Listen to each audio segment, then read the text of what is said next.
কে কে দেবী কামাখ্যা? আমি নিজের বলে বলিয়ান আজ থেকে আমি অসুরের আচরণ করব। আমি আমি অসুর। এদিকে দেবী কামাখ্যা নরকাসুরকে পরীক্ষা করবার জন্য একজন নর্তকীর বেশে উপস্থিত হলেন। সুন্দরী, তুমি কে? আমি আমি হব একজন, কিন্তু তুমি কে? তোমাকে তো চিনতে পারলাম না। আমি প্রাগজ্যোতিষপুরের রাজা নরকাসুর। দেবতারাও আমার অনুগত।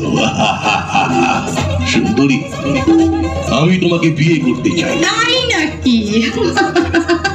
আমি তোমার থেকেও শক্তিমান পুরুষ চাই। কি প্রমাণ চাই শক্তির? তুমি পারবে ওই নীল পর্বতের চারপাশে 4টি সিঁড়ি আর থাকবার জন্য একটা সুন্দর প্রাসাদ বানাতে?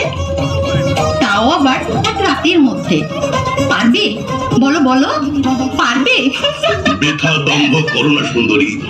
কাল রাতের মধ্যে আমি তোমার ইচ্ছা পূর্ণ করব।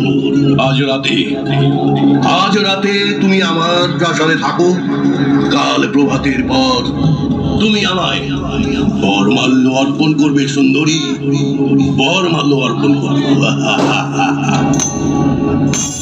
সারা রাত প্রাসাদ নির্মাণে নরকাসুরের লোকেরা সময় ব্যয় করল, কিন্তু দেবী কামাখ্যার